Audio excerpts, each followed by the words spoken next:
Good morning, अस्सलाम वालेकुम, welcome to Suno Pakistan. उम्मीद है जहाँ कहीं पे भी हों आप खुशी और सुकून के साथ ज़िंदगी गुजार रहे हों।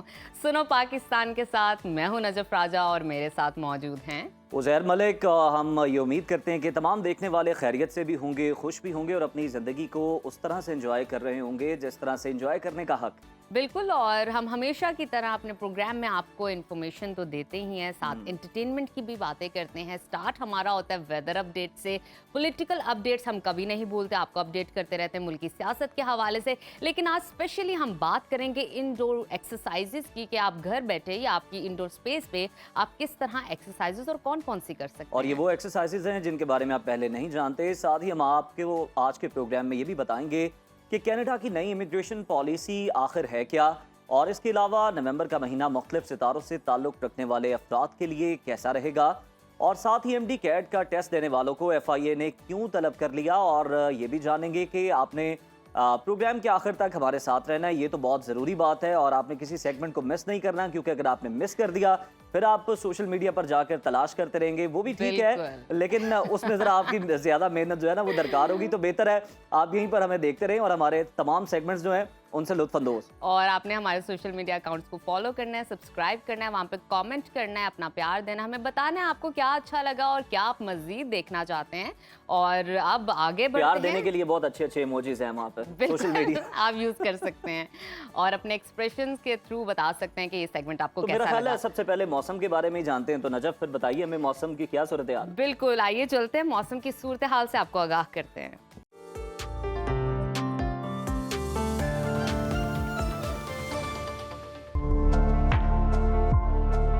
मुल्क के बेशतर अजला में आज मौसम खुश्क रहा। बालाई इलाकों में बारिशों और बर्फबारी के बायस सर्दी, जबकि मैदानी इलाकों में सुबह और शाम के औकात में खुनकी भी बढ़ गई है। उधर लाहौर में स्मोक की वजह से कई इलाकों में ग्रीन लॉकडाउन लगा दिया गया है। मुख्तलिफ शहरों में आज मौसम कैसा रहेगा आइए जानते हैं। सबसे पहले रुख करते हैं बुलंदोबाला पहाड़ों आबशारों की सरजमीन गिलगित बल्तिस्तान का, जहां आज मौसम सर्द और खुश्क रहेगा। गिलगित में आज ज्यादा से ज्यादा दर्जा हरारत 21 और कम से कम 11 डिग्री रहने का इम्कान है।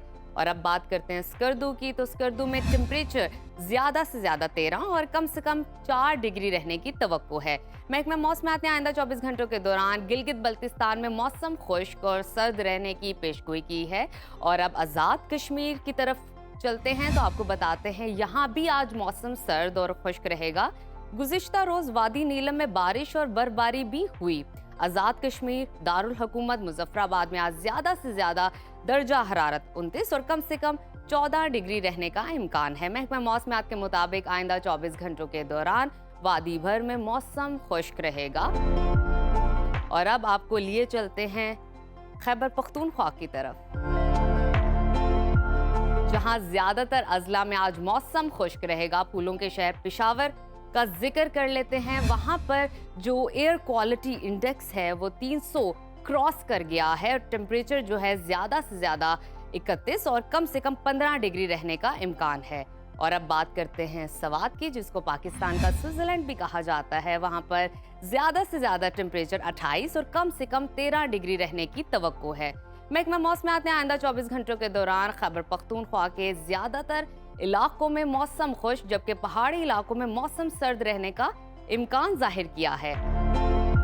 और अब आगे बढ़ते हैं, आपको बताते हैं सुबह पंजाब का मौसम, जहां बेशतर अजला में आज मौसम खुश्क रहेगा। बागों के शहर लाहौर की अगर हम बात करें तो स्मोक की वजह से शहर के कई इलाकों में ग्रीन लॉकडाउन लगा दिया गया है। हुकूमत की तरफ से जारी नोटिफिकेशन में कहा गया है ग्रीन लॉकडाउन वाले इलाकों में 4 नवंबर से सरकारी और निजी दफातर में वर्क फ्रॉम होम के इंतजामात यकीनी बनाए जाएंगे। और लाहौर में टेम्परेचर की बात करें तो वहां पर ज्यादा से ज्यादा दर्जा हरारत 33 और कम से कम 18 डिग्री रहने की तवक्को है। वफाकी दारुल हुकूमत इस्लामाबाद की तरफ चलते हैं, जहां पर कम से कम पारा 15 और ज्यादा से ज्यादा 29 डिग्री रहने का इम्कान है। मुल्तान में कम से कम टेम्परेचर 21 और ज्यादा से ज्यादा 34 डिग्री रहेगा।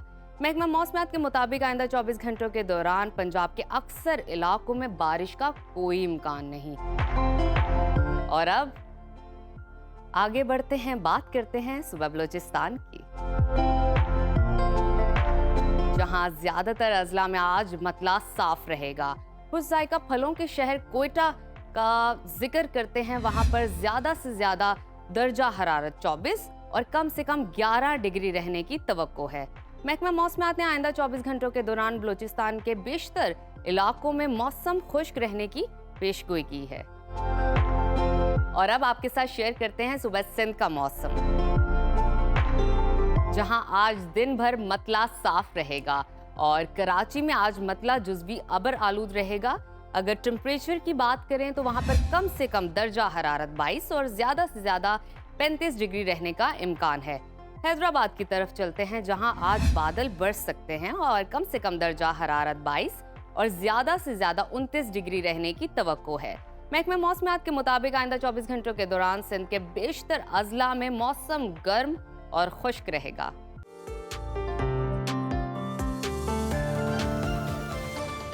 तो मौसम की सूरत हाल आपने जानी, और जैसा सर्दी का मौसम जो है वो शुरू हो रहा है, और साथ ही हम देख रहे हैं कि स्मॉग और आलूदगी की शिद्दत भी बेहद बढ़ रही है।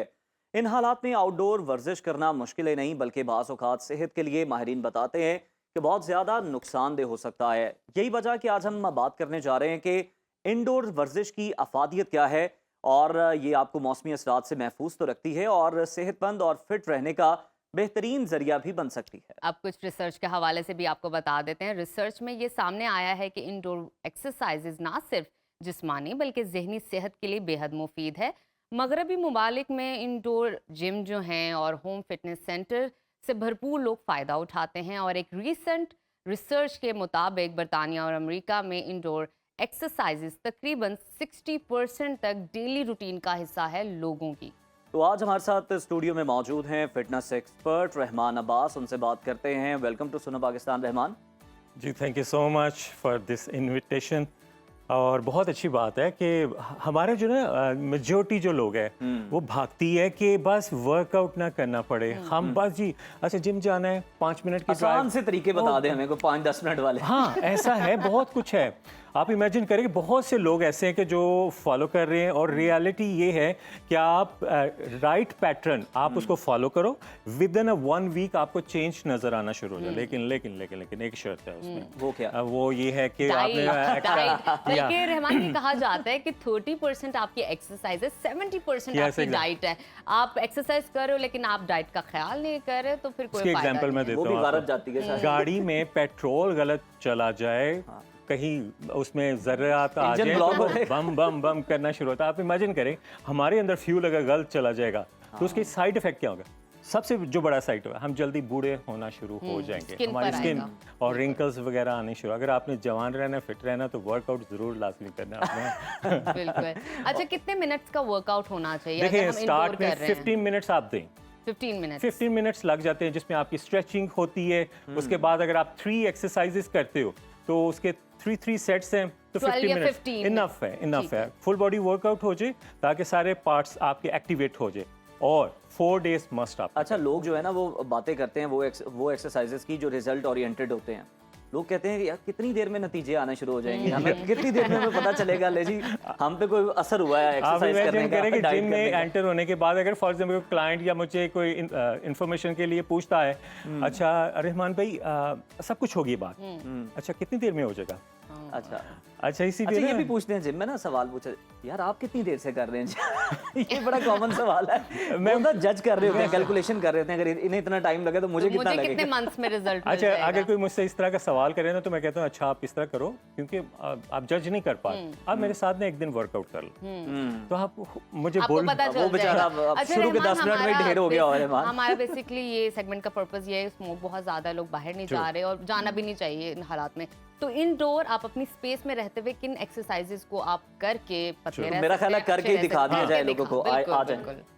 आज के जो वर्कआउट में मैं स्पेशली बताऊंगा सर्किट वर्कआउट।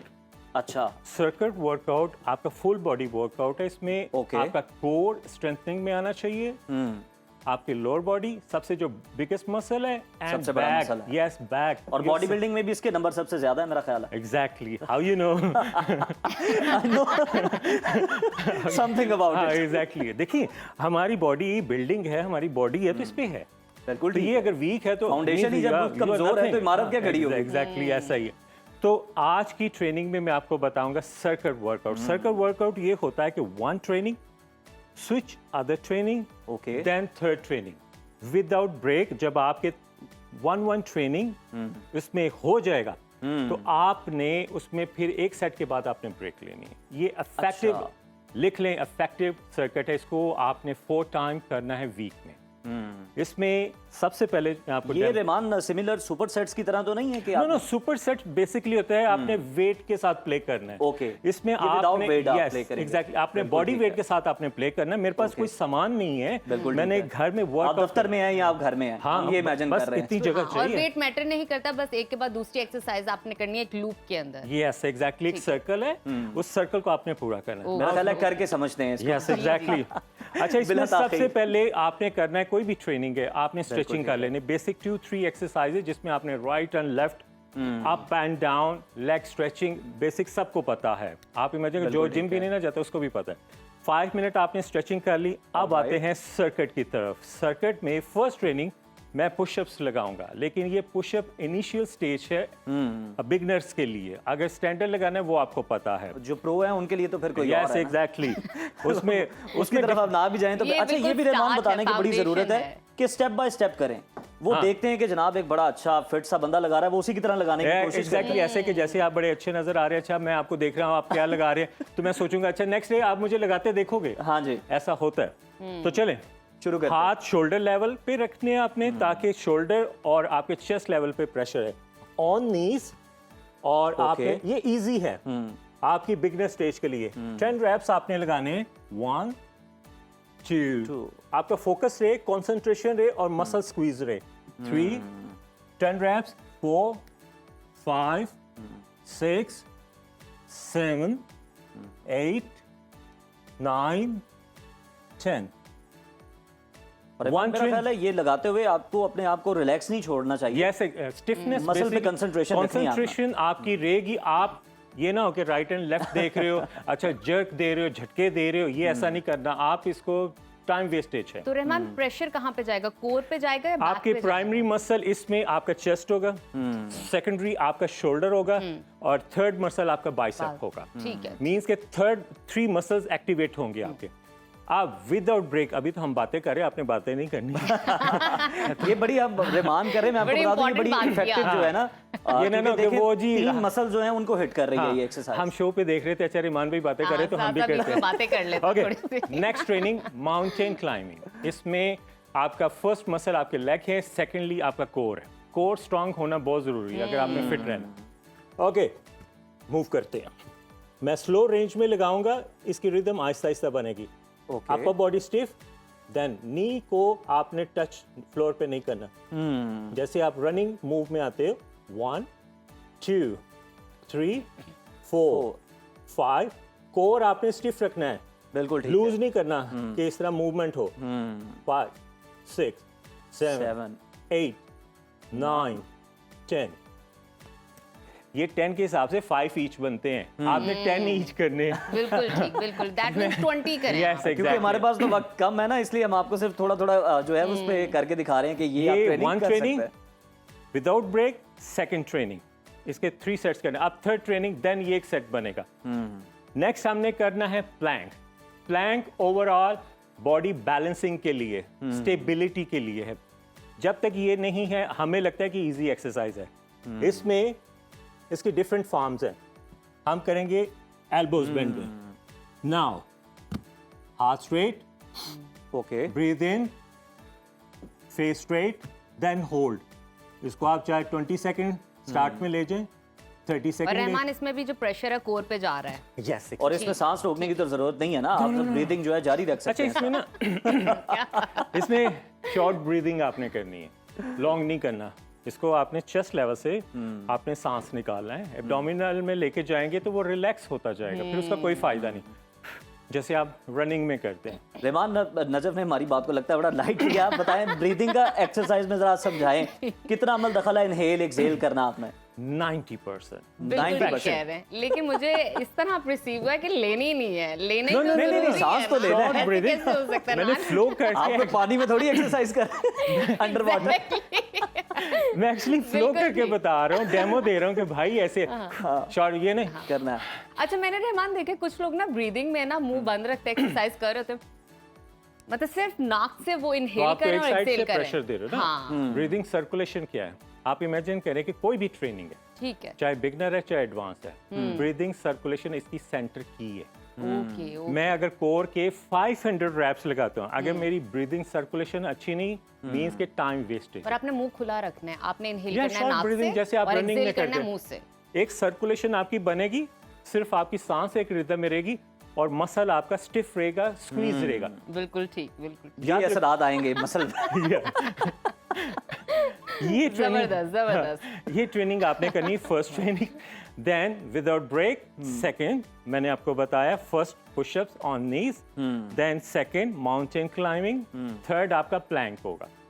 इसको आपने जैसे आप थोड़े से यूज टू हो जाएंगे, इसका टाइम और रेपिटेशन आपने बढ़ाते जाना। 3 सेट्स, एक सेट के बाद आप वाटर ब्रेक ले सकते हैं, सिप 2 सिप पानी आप पी सकते हैं, है, इतनी बीच में। इजाजत है। ओके, लेकिन इसमें एक बात का ख्याल रखना है, जब जब आपने ऊँट की तरह भी पी लेते हैं ना, प्यासे ऊँट की तरह, और उसके तभी बाद मैंने और बोला फिर उसके बाद वर्कआउट नहीं कर पाते। वो ब्लॉटेड हो जाता है कि जब आपने करनी कोर की ट्रेनिंग है, उसके अंदर पानी आपने। अच्छा, वैसे रहमान बड़ी आपने एक बात की, ब्लॉटिंग की आपने बात की, इसके लिए भी कोई एक्सरसाइज या ट्रेनिंग है वैसे, या डाइट के जरिए इसको आप कंट्रोल कर सकते हैं? अच्छा, अगर तो हेल्थ इशू है तो उसका ऑर्गेनिक वे में बताता हूँ कि सुबह आपने एम्प्टी स्टमक फ्रेश होने के बाद आधा कप सौंफ का पानी पीना है। सौंफ का पानी, या ठीक। मेटाबॉलिज्म के लिए अच्छा होता है। अगर आपको सौंफ का पानी घर बनाना है, घर बना ले, बाहर छोटा से। अच्छा, चाय का रहमान, चम्मच मुझे काफी होगा। लास्ट जरा क्विकली बता दीजिएगा, एक्सरसाइज से पहले क्या खाना चाहिए ताकि ताकत ये भी मैं रहे? बात करने लगा था, लेकिन हाँ, हमारी क्या आपस खा की के हम बातें। एक्सरसाइज शुरू करें हमारी कि बातें ज्यादा ताकत Yes, भी रहे और हमारी वो रैप्स भी पूरे हो। अच्छा,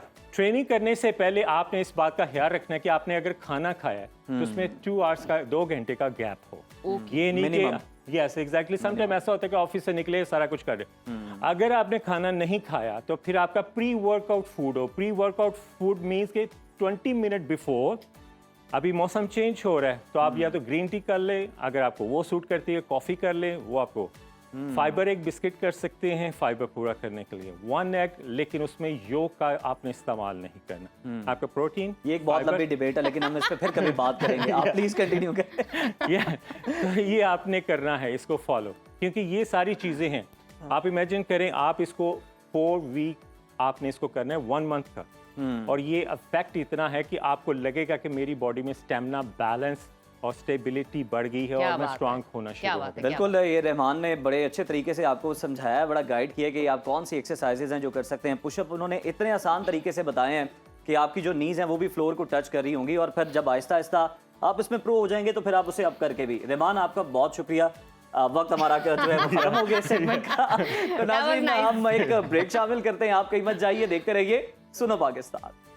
welcome back to Suno Pakistan. Viewers, अब आपको बताते हैं कैनेडियन गवर्नमेंट ने इमिग्रेशन के हवाले से अपनी पॉलिसीज़ में बड़ी तब्दीली का ऐलान करते हुए तारिकीन वतन की तादाद में कमी का ऐलान किया है। कनाडा का मौक़िफ़ है कि इसकी वजह आबादी में होने वाले बेतहाशा इजाफे को रोकना है। तब्दील शुदा पॉलिसी के मुताबिक अब कनाडा में 2025 में जो परमानेंट वीज़े की जो टारगेट ऑडियंस होगी 5 लाख से कम करके 3,95,000 कर दिया गया है इस चीज़ को। इस ऐलान ने इमिग्रेशन के ख्वाहिशमंद उन तमाम अफराद के लिए परेशानी पैदा कर दी है जिन्होंने कनाडा में परमानेंट रेजिडेंस हासिल करने की मनसूबाबंदी कर रखी थी, उसकी तैयारी कर रहे थे। दरअसल कनाडा की इमिग्रेशन पॉलिसी में मुस्तकिल रिहायशी वीज़ा दिया जाता है, जिसके लिए अमूमन पाकिस्तान जैसे तरक्की याफ्ता ममालिक के मुख्तलिफ शोबों में तालीम याफ्ता और स्किल्ड जो लोग होते हैं उन्हें बड़ी तादाद में ये परमानेंट रेजिडेंस दी जाती है, क्योंकि वो दरख्वास्तें जमा करवाते हैं। और आज हमारे साथ इस शो में इस पर डिस्कशन करने के लिए मौजूद हैं महमूद भट्ट साहब, जो यासिर महमूद भट्ट साहब, जो कि इमिग्रेशन एक्सपर्ट हैं। इनसे जानते हैं कि कनाडा की इस नई पॉलिसी के क्या असरात हैं, इसकी क्या वजूहात हैं, ये पॉलिसी क्यों लगाई गई है और किन लोगों के लिए ये चैलेंज है। जी वेलकम टू सुनो पाकिस्तान। जी बताइएगा यासिर साहब। बिस्मिल्लाहिर्रहमानिर्रहीम। सबसे पहले बहुत शुक्रिया प्रोग्राम में बुलाने के लिए। आपने कनाडा की इमिग्रेशन पॉलिसी की तब्दीली की बात की, वो आपकी बात बिल्कुल दुरुस्त है। कनाडा अपनी एवरी ईयर ऑलमोस्ट हर कंट्री कनाडा समेत अपनी इमिग्रेशन पॉलिसीज़ को रिवाइज करते हैं, उसको देखते हैं। तो कनाडा भी दिन ब दिन इसको स्ट्रिक्ट करता जा रहा है। 2024 में ही ये दूसरी बार अक्टूबर में इनकी इमिग्रेशन पॉलिसी में तब्दीली की गई है, और उसकी मेन जो रीजंस है उसमें नंबर 1 उनकी जो आबादी है, जो पॉपुलेशन है, उसमें बहुत ज़्यादा इजाफा हो रहा है, और दूसरा उनकी जो अनएम्प्लॉयमेंट रेशियो है वो 6.6% पे पहुंच चुकी है। तो ये मेन रीजंस हैं जिस वजह से वो अपनी इमिग्रेशन पॉलिसी को स्ट्रिक्ट कर रहे हैं, और 1 नवंबर 2024 से मजीद इस पे वो जो स्ट्रिक्टनेस है वो आपको नजर आएगी। अच्छा यासिर साहब, ये भी बताइएगा कौन कौन से लोग ऐसे हैं, स्किल्ड हैं, हुनरमंद अफराद हैं, कौन इनसे सबसे ज़्यादा मुतासर होगा इस पॉलिसी से? जी, इसमें जो इस जो इमिग्रेशन पॉलिसी वो लेके आ रहे हैं, उसमें सबसे ज्यादा जो प्रॉब्लम आएगी वो टेम्परेरी फॉरेन वर्कर्स को, जिसको आप TFW बोलते हैं, और उसके अलावा जो परमानेंट रेजिडेंसी लेने के ख्वाहिशमंद हजरात हैं। तो ये सबसे ज्यादा इन लोगों के स्टूडेंट वीजा पर भी इसके असरात पड़ेंगे? यानी जी बिल्कुल, स्टूडेंट वीजा पे भी पड़ेंगे। टेम्परेरी फॉरेन वर्कर मींस ये है जिसके पास परमानेंट वर्क कॉन्ट्रैक्ट नहीं होता, टेम्परेरी कॉन्ट्रैक्ट पे है, 1 साल का या 2 साल का। उन लोगों को ज्यादा इस चीज पे जो है वो अफेक्टेड होंगे इससे, और परमानेंट रेजिडेंसी के जो हशमंद हजरात है। आपने स्टूडेंट की बात की, तो स्टूडेंट परमिट इनटेक कैप जो थी कनाडा की, उसको 10% तक रिड्यूस कर दिया उन्होंने इस नई पॉलिसी में। मिसाल के तौर पे पहले 4,37,000 परमिट्स जो थे वो अलाउ थे 2024 तक, लेकिन अब उसको रिड्यूस करके 3 लाख तक उन्होंने कर दिया। तो ये भी स्टूडेंट्स के लिए एक प्रॉब्लम बनेगी जो कनाडा में स्टडी करने की ख्वाहिश रखते हैं। यासिर साहब बताइएगा, अगर कोई अप्लाई करना चाह रहे स्टूडेंट या वर्क वीज़ा के लिए, तो किस तरह की जॉब्स की वहाँ पे ज़्यादा डिमांड है? जी, हर कंट्री की अपनी जो वहाँ का मुख्तलिफ सेक्टर्स हैं, और उसकी डिमांड पे डिपेंड करता है कि कौन सी जॉब इन है। तो कनाडा में ज़्यादा अकाउंट्स है, हेल्थ सेक्टर है, हेल्थ सेक्टर में भी ज़्यादा जो नर्सिंग जॉब्स हैं उनकी ज़्यादा डिमांड है। उसके अलावा इंजीनियरिंग डिपार्टमेंट है जिसमें कंस्ट्रक्शन पहले नंबर पे है, और इसके अलावा IT। तो ये कुछ सेक्टर्स हैं जिनकी ज़्यादा डिमांड रहती है कनाडा में। अच्छा, ये बड़ा वैसे तो डिसअपॉइंटिंग है। इवन दुबई की जानिब से भी जो है वो हम देखते हैं कि पाबंदियां हैं और बहुत कम वीज़ा दिया जाता है। लेकिन पाकिस्तान से कनाडा का विजिट वीज़ा तो इस तरह हो गया कि शजरे ममनू है। आपको क्या लगता है, इसकी वजह भी इमिग्रेशन पॉलिसियों में तब्दीली है, उसकी वजह से ये हो रहा है? जी बिल्कुल ऐसा ही है। आपको मैं यहाँ बताता चलूँ कि 20% रेशो बढ़ गई है। जो वीज़ा मिल भी चुका है कनाडा का, विजिट वीज़ा या टूरिस्ट वीज़ा, तो उनको एंट्री नहीं दी गई कनाडा पोर्ट पे, एयरपोर्ट जिसको आप बोलते हैं, जो वहाँ पर इमिग्रेशन ऑफिसर बैठे हैं। तो ये काफ़ी एक अलार्मिंग सिचुएशन है। लेकिन ये आपकी बात बिल्कुल दुरुस्त है कि कनाडा का वीज़ा लेना पहले भी आसान नहीं था, लेकिन मजीद अब इसको वो स्ट्रिक्ट कर रहे हैं। बट दैट डजंट मीन कि आप अप्लाई नहीं कर सकते। अगर आपकी प्रोफाइल अच्छी है और अगर आपकी ट्रैवल हिस्ट्री वगैरह और बिजनेस या जॉब, एक मशवरा ले लेते हैं अच्छी प्रोफाइल के साथ। जी बताइएगा, इस हवाले से भी हमें बता दें कि इस नए इमिग्रेशन पॉलिसी के बाद कनाडा जाने के जो लोग ख्वाहिशमंद हैं, स्किल वर्कर हैं, उनको आप क्या मशवरा देना चाहेंगे? जी अच्छा सवाल है आपका। उसमें देखें, एक सिंपल रूल है, अगर सीट्स कम हो, कैंडिडेट्स ज्यादा हो, तो ऑब्वियसली जो कंपटीशन है वो टफ हो जाएगा। अब ये चूंकि इमिग्रेशन पॉलिसीज को सख्त किया जा रहा है, बट दैट डजंट मीन कि फॉरेन वर्कर्स आ नहीं सकते या परमानेंट रेजिडेंट्स आ नहीं सकते। सिर्फ ये है कि आपकी प्रोफाइल को मजीद बेहतर करना पड़ेगा। ज्यादा स्ट्रॉन्ग प्रोफाइल वालों को ही वो या तो वर्क कॉन्ट्रैक्ट देंगे या परमानेंट रेजिडेंसी देंगे। आप इवन विजिट या टूरिस्ट वीजा भी अप्लाई कर सकते हैं, बट एक पहले क्राइटेरिया था कि सर्टन इजी क्राइटेरिया के साथ भी वो विजिट वीजा या टूरिस्ट वीजा जो इशू करते थे, लेकिन अब ऐसा नहीं होगा। अब उन्होंने अपनी पॉलिसीज को स्ट्रिक्ट किया। सो आपको अपनी स्ट्रॉन्ग जो प्रोफाइल है उसके साथ जाना पड़ेगा। सिमिलरली अगर आप उधर कनाडा में काम करने के ख्वाहिशमंद हैं, तो आपको अपनी जो स्पेसिफिक फील्ड है जिसमें आप जॉब कर रहे हो या पढ़ रहे हो या काम कर रहे हो, तो उसमें आपको अपनी एक्सपर्टीज जो है वो बढ़ानी पड़ेंगी। और अगर आप उधर एज अ स्टूडेंट जाना चाह रहे हैं, तो आपको अपने ग्रेड्स, अपने मार्क्स, अपना CGPA जो है उसको इंप्रूव करना पड़ेगा। बिल्कुल ठीक है, आपका मशवरा आ गया और मेरा ख्याल है इसी की रोशनी में जिन्होंने है वो इन चीज़ों को जहन में रखकर अप्लाई करें। बिल्कुल ये नहीं है कि आप जो है वो बदज़न नहीं हो जाएं कि बिल्कुल नहीं मिलेगा वीज़ा। अगर आपकी प्रोफाइल अच्छी है तो वीज़ा मिलने के इम्कानात ज्यादा उम्मीद हैं। पे दुनिया कायम है। उम्मीद पे दुनिया कायम है। इन शॉर्ट यही है। तो अभी वक्त नाज़रीन, है छोटी सी ब्रेक का, एक ब्रेक शामिल करते हैं। देखते रहिए सुनो Pakistan. Welcome back to Suno Pakistan. नाजरीन, अब हम एस्ट्रोलॉजी के हवाले से बात करेंगे। मौसम के बदलते रंगों के साथ नवंबर का महीना भी अपने साथ कुछ नए इम्कानात और चैलेंजेस लेकर आ रहा है। आज हम जानेंगे, हम तो जानेंगे, लेकिन हमारी जो ऑडियंस है ना, उनमें बड़ी क्यूरियोसिटी होती है। स्टार्स कोई के बड़ा हवाले से फैसला उन्होंने स्पेशली। लेना है, बिल्कुल। कोई भी उन्होंने कोई मामला करना है, सफर करना है, तो उनका ये होता है कि वो हम जरा सितारों की चाल देख लें, हाँ। उसके मुताबिक हम अपनी जो है ना मूवमेंट को लेकर चलें। तो मेरा ख्याल है हमारे जो नाजरीन देखना चाहते हैं, समझना चाहते हैं कि सितारे क्या करना चाह रहे हैं उनके साथ, तो ये सेगमेंट लेकर हम हाजिर हैं। और हमारे साथ मौजूद हैं हमेशा की तरह मारूफ एस्ट्रोलॉजर दाऊद अहमद साहब। उनसे हम जानेंगे कि इस महीने में किन अफराद को खास एहतियात करनी चाहिए और किस तरह से अपने मामलात को तरतीब देना चाहिए। Welcome to Suno Pakistan. दाऊद साहब, आप बताइएगा कि नवंबर का महीना किन को इस महीने में बहुत ज़्यादा मोहतात रहने की ज़रूरत है कोई बड़े फैसले लेने से? नवंबर के महीने की बात करें तो इस महीने में बहुत ज़्यादा तब्दीलियां आने वाली हैं। ख़ासकर एरीज बुर्ज हमल वाले, वो तो थोड़ा सा बहस तकरार से परहेज़ करें। टॉरस वाले बड़े फैसले करेंगे। कॉस वाले थोड़े से गुस्से को भी कंट्रोल करें, मगर काफ़ी ऑप्शंस आएंगी। लियो वालों के लिए कामयाबियाँ हैं, रुके हुए काम होने के बड़े चांसेस हैं। कैंसर वालों को कोई खुशियों के माहौल और ज़बरदस्त किस्म की एनर्जी मिलने वाली है। और स्कॉर्पियो वाले थोड़े से सेहत से मुतल्लिका मामलात में एहतियात करें, उनकी सेहत के इश्यूज क्रिएट हो सकते हैं। कैप्रिकॉर्न वालों के लिए कोई बड़ी खबर, अचानक कामयाबी मिल सकती, कोई सफ़र पेश आ सकता है, हैरान कुन खबरें। और जनाब यहाँ पे बात करें पाइसिस बुर्ज हौत वाले, ये बड़ी ज़बरदस्त कामयाबी, खासकर मेडिकल के शुबा इजात के साथ मुतल्लिका जो लोग हैं कामयाबी हासिल करेंगे। जौज़ा वालों के लिए तो बहुत ही ये ज़बरदस्त वीक है, महीना है नवंबर का। वहाँ पे इनकी व्हील ऑफ फॉर्चून की एनर्जी इनकी कामयाबियों के जो है वो रास्ते ज़ाहिर करती है। एक्वेरियस वाले काम करते हुए नज़र आ रहे हैं, बड़े मसरूफ़ नज़र आ रहे हैं। और जनाब यहाँ पे विर्गो वाले किसी मामले से मुतल्लिका डबल माइंडेड नज़र आते हैं। तो ये है कुछ ओवरऑल एनर्जी। अगर हम सेपरेटली कई स्टार्स, जिस तरह आपका स्टार है उसकी बात करें, या जो आप समझते हैं कि किन स्टार्स की एनर्जी में कौन सी मदद होगी, थैंक यू, आपने मुझे स्टार कहा, बहुत शुक्रिया आपका।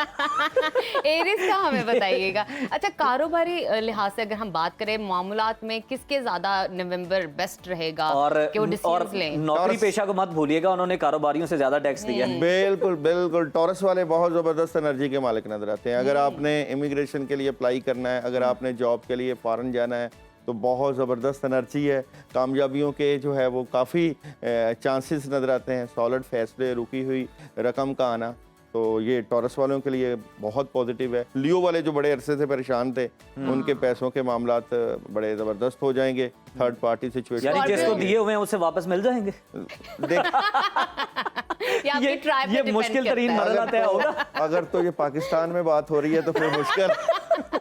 फिर कार्ड भी बेबस। अच्छा दाऊद, ये बताइए कि आपने स्कॉर्पियो के हवाले से तो बता दिया कि उनकी सेहत के मामला नवंबर में कुछ खराब हो सकते हैं। दूसरे स्टार्स के बारे में बताइए कि सेहत से मुतालिक उनका कैसा चलेगा? देखें, एरीज बुर्ज हमल की हम टैरो कार्ड की एनर्जी से सेहत कार्ड भी निकाल लेते हैं। ये वो वाला कार्ड मुझे पता था आपने यहाँ पे बात मरियम बीबी दे रही है सेहत कार्ड।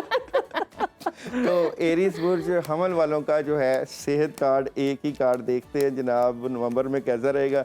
बिल्कुल अच्छी एनर्जी है, पानी का ज्यादा इस्तेमाल करें। जबरदस्त। ले जी, आपके मेडिकल जो एक्सपेंस है ना वो बच गए हैं। अच्छा, ये बताइएगा किसका दिल जुड़ेगा, किसका दिल टूटेगा नवंबर में? कमाल बात है, एरीज वालों की लव रीडिंग की बात कर रहे हैं ना, तो पहले एरीज से मुझे पता है दिल की बात हो तो फिर मोहब्बत तो होती है आपको। तो लव रीडिंग की बात करें तो एरीज वालों की नवंबर में लव रीडिंग कैसी रहेगी? तो लव रीडिंग में ऑप्शंस हैं, जिनके रिश्ते नहीं हो रहे तो वो तैयारी करें, मंगनियां वगैरह कर सकते हैं, क्योंकि नवंबर और दिसंबर में वैसे भी मौसम ठीक हो जाता है, शादियों का मौसम। और तो अच्छा है। अच्छा, एरीज वालों के लिए। और टॉरस वालों की लव रीडिंग की बात करें, नवंबर के महीने की टैरो कार्ड से टॉरस की लव रीडिंग की बात करें तो ये जरा 60-40 है, इनकी मोहब्बत 50-50 चलेगी। और सेजिटेरियस वालों की लव रीडिंग नवंबर के महीने की बात करें तो यहाँ पे आपको एहतियात करनी चाहिए। यहाँ पे आपका महबूब कदमों में बिल्कुल नहीं आएगा, बल्कि कुछ लड़ाई झगड़े हो सकते हैं। पाइसिस के क्या मामला? हाँ जी, पाइसिस की लव रीडिंग देखते हैं जनाब। पाइसिस वालों के नवंबर की लव रीडिंग की 3 कार्ड की एनर्जी से बात करें तो पाइसिस वालों के लिए बहुत ज़बरदस्त लव रीडिंग है। अगर आप शादी के मामला, क्योंकि यहाँ पे मैरिज और रिलेशन और मोहब्बत का कार्ड है, मोहब्बत की एनर्जी है, क्या तो बात स्पाइसिस है। वालों के लिए बहुत ज़बरदस्त मोहब्बत से मुतल्लिका। हाँ, एक बार जुबान का थोड़ा सा कंट्रोल करें। अच्छा जी, एक्वेरियस बुर्ज दिलों वालों की लव रीडिंग अच्छा, कैसी? जुबान का खाने में है या बोलने में? नहीं, देखे ना, आप बड़े प्यार से कुछ तलख बातें कर जाते हैं और बड़े प्यार से देखिए यही एक सहाफ़ी का हुस्न है। तो ये जुबान मतलब ये उसे गुरेज कि करना basically। आपको पता है कि मिठास की जो जुबान होती है तो वो बहुत कमाल होती है। तो मीठे बोल बहुत कुछ कर जाते हैं। एक्वेरियस बुर्ज दिलों की लव रीडिंग कैसी नजर आती है? तो एक्वेरियस वालों की लव रीडिंग की बात करें तो देखें, आप अपनी फैमिली में वक्त गुजारें, बच्चों में, अगर आपकी शादी हुई है और अगर शादी नहीं हुई है तो बच्चों के बारे में, दूसरों के बच्चों के साथ वक्त गुजारें। नहीं, ये बात नहीं है। भांजे भतीजियों के साथ नहीं, बिल्कुल ये भी नहीं है। तो आप अपने महबूब के साथ वक्त गुजारते हुए नजर आ रहे हैं, तो अच्छी एनर्जी है एक्वेरियस वालों की। और एक्वेरियस सुन लें जी बड़े गौर से, अपनी बातें अपने तक रखें और मोहब्बत से मुतल्लिका। ये तो और मेरे ख्याल में सारे स्टार्स पे होना चाहिए, अपनी बातें अपने तक नहीं, रखना कहीं बातें करने से चीजें क्लियर होती हैं। बाज़ औक़ात बंदे के माइंड में कुछ और चल रहा होता है, किसी के माइंड में कुछ और चल जाता है। कम्युनिकेशन अच्छा दाऊद साहब, कामयाबी की बेरोजगारी है। का बड़ा मसला है। मतलब जो नौकरी वाले हैं, जो अपना मतलब करियर जो है स्टार्ट कर रहे हैं, उनके लिए किस तरह का, कौन से सितारे जो हैं वो बेहतर हैं और उनके लिए ज़्यादा बेनिफिशियल? एरीज से अगर हम शुरू कर लें। हाँ जी, बिल्कुल। एरीज वालों का एक ही कार्ड की एनर्जी से कि जॉब की बात हो रही है ना, जॉब तो की, जॉब career मतलब अपना बनाना चाह रहे कैरियर, हैं तो किसी ने। कैरियर एनर्जी एरीज वालों की नवंबर के महीने की कैसी नजर आती है? तो ये प्रेशर में नजर आते हैं, प्रेशर में नजर आते हैं, कंफ्यूज नजर आते और हैं अपने कैरियर। टॉरस की कैरियर एनर्जी एक ही कार्ड से, तो टॉरस वाले जो है इस मंथ में बड़े काम ना ही करें, यानी कि जो चल रहे हैं उन्हीं को फोकस करें। जेमिनाई वालों की नवंबर के महीने की एनर्जी क्या नजर आती है? जेमिनाई वालों की एनर्जी की बात करें तो इनके कम्युनिकेशन और राब्ते जितने स्ट्रांग होंगे, इनके पैसे, कैरियर में मदद और ज़्यादा से ज़्यादा इनको परफॉर्मेंस अच्छी मिलेगी। और कैंसर की नवंबर के महीने की कैरियर की एनर्जी क्या नजर आती है? तो कैंसर वाले बहुत ज़बरदस्त एनर्जी के मालिक नजर आते हैं। इनके कामों में मदद, अगर ये कहीं जॉब कर रहे हैं तो इनकी तरक्की और बॉसेस की पोजीशन में जा सकते हैं। वाह, जबरदस्त, यानी फैसला साज बन सकते हैं ये। और भी बहुत है। लियो वालों के नवंबर के महीने की, देखें आप सहाफ़ी हैं, मुझे भी आप पे सवाल किया जा सकता है। जी जी, जरूर तो हम हाजिर हैं जी। मुझे क्योंकि वो स्टार जब मैंने बात की है ना, तो आप खूब गए थे, कोई अपनों का तो नहीं है वो, या आपका अपना तो नहीं, मुझे लगा आप कुछ मजीद कोई तिश्नगियां मजीद बताना चाह रहे हैं। लियो वालों के नवंबर के महीने की कैरियर एनर्जी बिल्कुल जबरदस्त है। यहाँ पे जहाँ आप जॉब कर रहे हैं वहाँ पे आपके हासदीन तो बैठे हुए हैं, उनसे बच के रहिए। क्या बात है। विर्गो वालों के नवंबर के महीने की कैरियर की एनर्जी क्या नजर आती है? तो विर्गो वालों को मैंने पहले भी कहा था कि डबल माइंडेड है, परेशान है, चाहे आप कहीं जॉब कर रहे हैं तो वहाँ पे अपने माहौल को साजगार। और लिब्रा के नवंबर के महीने की कैरियर की एनर्जी क्या नजर आती है? तो लिब्रा वाले दी वर्ड, कामयाबी, पैसे, दौलत और काफी चीजें आपके हाथ में। स्कॉर्पियो के नवंबर के महीने की कैरियर की एनर्जी क्या नजर आती है? तो स्कॉर्पियो नई शुरुआत, बिगनिंग, पैसा आएगा जी। आप कहीं भी काम कर रहे हैं, आपके पैसे बढ़ सकते हैं, तरक्की हो सकती है, कामयाबी मिल सकती है स्कॉर्पियो वालों को। और सजिटेरियस वालों के नवंबर के महीने की कैरियर की एनर्जी, जॉब की, बिजनेस की, किंग ऑफ कप्स कामयाबी है जी, और बेहतरीन हालात, बहुत स्ट्रॉन्ग खुशखबरी है। कैप्रिकॉर्न वालों के नवंबर के महीने देखें तवक्कुफ कर ही नहीं रहा, वरना बाद में कहेंगे ये स्टार पता नहीं आपके किसी करीबी ना जी। आपको रुकना भी नहीं चाहिए, एक एक लम्हा वक्त कीमती है। जिसने वक्त को जाया कर दिया उसने सबको जाया कर दिया। स्टार्स चल रहे हैं वो नहीं रुक रहे, एनर्जी आ रही है वो नहीं रुक रही, बिल्कुल टाइम नहीं रुक रहा, और हम चाय पीते जा रहे हैं। और कैप्रिकॉर्न वालों के नवंबर कैरियर कहना चाह रहे हैं कि अकेले मत पिए। किंग ऑफ पेंटिकल, तो आपके पास बहुत कुछ काम करने के लिए, electronics, media, communication, everything. 20 second. Aquarius वालों के नवंबर के महीने की कैरियर एनर्जी बहुत ज़बरदस्त है। आपको बड़े काम मिल सकते हैं, कामों में मदद है, वालिदैन की मदद है, पैसे आ सकते हैं, अचानक मदद। आइसिस वालों के नवंबर के महीने की कैरियर एनर्जी, और जनाब एस ऑफ कप्स, कैरियर ज़बरदस्त है, पैसे आएंगे, हालात जबरदस्त क्या बात है। होंगे। नजफ के नवंबर के महीने की 5 सेकंड में, नजफ के महीने के नवंबर के महीने की टाइम क्या बहुत कम नजर है, आ रही टाइम खत्म होने वाला है। मेरी तरफ से थोड़े से चंद सेकंड। अकेलेपन का शिकार नहीं होना और खुश खुश रहना है। अच्छा जी, बहुत बस शुक्रिया नहीं थी। दाऊद आपका। और नाजरीन, अभी वक्त है छोटी सी ब्रेक का, आपने कहीं नहीं जाना, देखते रहिए सुनो पाकिस्तान। प्रोग्राम में आगे बढ़ेंगे और बात करेंगे मुल्की सियासत की। तो इस वक्त अपोजिशन जमात तहरीक इंसाफ शदीद कन्फ्यूजन का शिकार है। हुकूमत के खिलाफ बानी PTI की रिहाई समेत कोई वाज़ेह हिकमत अमली लाने में मुकम्मल तौर पर नाकाम है। PTI की मरकजी क़यादत एक तरफ डील की खबरों को साजिश करार दे रही है, तो दूसरी तरफ बानी PTI की जेल से रिहाई से मुताल्लिक मुख्तलिफ दावे भी करती नजर आ रही है। PTI का कोई भी रहनुमा अमरीका के जरिए रिहाई चाहता है तो कोई इदारों से उम्मीद आस लगाकर बैठा दिखाई देता है।